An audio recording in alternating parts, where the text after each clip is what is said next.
And it's now a historical moment, a crucial moment to rebuild the future, to reset our policies. You need a new world order that China has to be part of the process of creating it, and they have to buy in, they have to own it.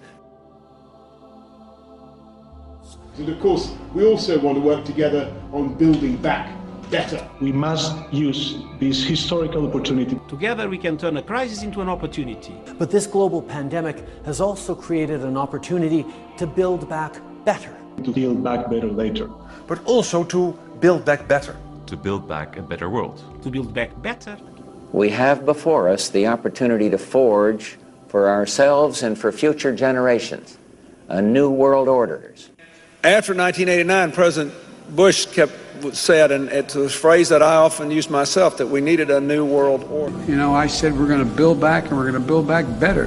When we invest in clean energy and electric vehicles and reduce population, more of our children can breathe clean air and drink clean water. And then the big political and economic question of the 21st century will be, what do we need humans for? Or at least, what do we need so many humans for? The effect will be much similar to World War, and actually all countries in the world are affected. I don't like to make assumptions, but would there be so many problems on this earth if key ultra-rich elites would come together to help solve them? Actually, a selective small group of corporate leaders, bankers, and politicians have actually been meeting in Davos, Switzerland at the World Economic Forum every year for the past 50-plus years, while scheming to get even richer and more powerful. Now, they have been presenting an agenda for making the world a better place for humanity, but their actions speak louder than their words. Nearly 3/4 of WEF's budget has come from BlackRock, headed by Larry Fink, the Open Society Foundation, headed by George Soros, the Bill and Melinda Gates Foundation, and a few others cut from the same cloth.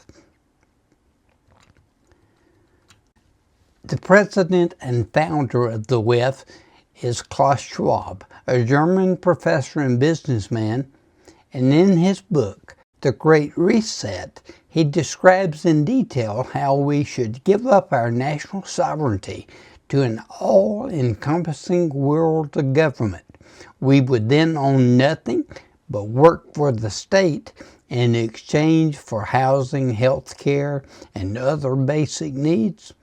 Accordingly, they say that our modern human society can't keep going as it is. It's no longer sustainable. Schwab continues that there will be a new world order when we own nothing, but we'll be happy. We'll be able to rent things from the government, and they'll be delivered to our small houses owned by the government. And a handful of countries will dominate our lives, and we'll never return to life as we once knew it. Now, the media wants us to believe that this topic of a new world order is for conspiracy theorists, although it has been talked about for generations, as you saw a few examples at the beginning of this video. The UN was originally established with the vision of being a worldwide peacekeeping organization, but with attrition of new members, the vision has become sidetracked. An example, in 2015, the UN presented its controversial Agenda 2030 plan that was very similar to Klaus Schwab's Great Reset. In their own words, the UN wanted to ensure that by 2030, poverty, hunger, environmental pollution, and disease no longer exists on Earth. It sounded like a sympathetic plan until you read the fine print. You see, the idea was to force citizens of Western nations to pay for elimination of poverty across the planet. And of course, a centralized agency, and that would be the UN, would be the governing body to make sure this happened. And I believe that's called socialism. Or is it called communism? In short, it boils down to this. The UN wanted to take tax money from Western countries and give it to the mega corporations of the elite who would be contracted to rebuild society. For instance, they claimed that fossil fuels must be eliminated and completely replaced with a new infrastructure built by, you guessed it, the current wealthy conglomerates. For this immense project, a world government would be needed. The same UN took it upon themselves to be this global government. And also, just like Schwab, the UN believed that a health pandemic would be a perfect time for all this to happen. In other words, when people become desperate and confused, they are willing to give up their liberties.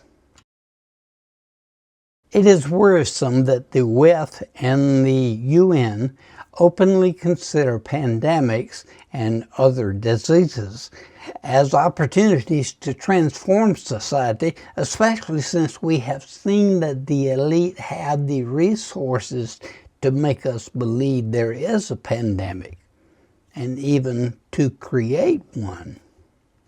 So in the next 5 to 10 years, for the next pandemic, we'll solve all those problems. You say the next pandemic, there will be another pandemic. Absolutely. We don't know when. You know, the risk per year, 2%, 3%. The next pandemic, and there will be one.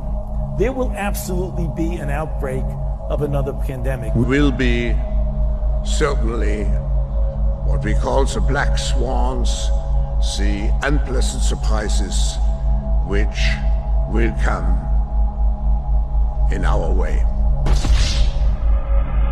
This won't be the last pandemic that we face. So we'll have to prepare for the next one. That, I'd say is, will get attention this time. Mm-hmm.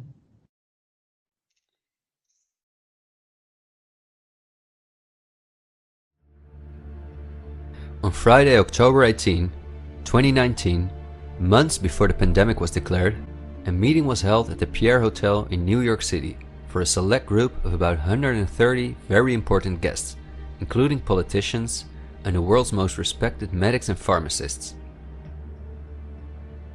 The purpose of the meeting was to simulate the possible scenarios in the event of a global pandemic. This could be a coincidence, you might say. For this simulation, however, a coronavirus was used as an example. The simulation covered in detail how the coronavirus would develop and how they could only control this through the intensive collaboration of entire industries, governments, and government agencies. Once again, a new world order to save us from destruction. Does it surprise you when I tell you that this meeting, called Event 201, was organized by none other than the World Economic Forum, the Bill and Melinda Gates Foundation, and the Johns Hopkins Institute? Perhaps at this point it will no longer surprise you that the German Robert Koch Institute, which like every national health institute in the world is closely linked to the WHO, which is funded by Bill Gates, created a similar simulation in 2012. As was the case during Event 201, the simulation assumed the coronavirus. This simulation assumed that in a Southeast Asian food market, a coronavirus would spread from animal to human. How coincidental, isn't it? In this simulation, it takes several weeks for the authorities to identify the virus allowing it to spread worldwide. A simulation is made of the consecutive 3 years, in which there are lockdowns and economies are destroyed. But also the impact on society is simulated in all aspects, even the protests. As a result of the COVID pandemic, millions of entrepreneurs lost their income. Countless people died in loneliness, isolated from families. But I think we have reviewed enough facts that put the global COVID measures in a broader context seen from the perspective of the elites. These extremely wealthy elite, who collectively have tens of thousands of billions of dollars, have no problem with the fact that more than 40% of the world's population has to live on less than $5.50 a day, or that millions of children are dying from drinking water contaminated by them, or from malnutrition, or by their bullets and bombs. They just want to get more powerful. The elite have absolutely no intention to share their wealth. In fact, they are honest about their plans to take even the last bit from us. And these plans are being rolled as I'm telling you this. But you still may not be convinced that all this could happen. Sure, there was King Herod, King Nebuchadnezzar, Mao, Hitler, Stalin, but this couldn't be possible in our lifetime. Well, my friend, as they say, you ain't seen nothing yet. And whatever media platform you're on, don't forget to touch the subscribe button, the like button, whatever, so you don't miss any of these jaw-dropping videos in this New World Order series. Now, just one more thing before I close. God is still in control of all this. And yes, there will be God's new world order, but it will be a glorious time, unlike the one we have been talking about today. Are you ready for God's plan? Or will you be a victim of the new world order planned by these elite sickos?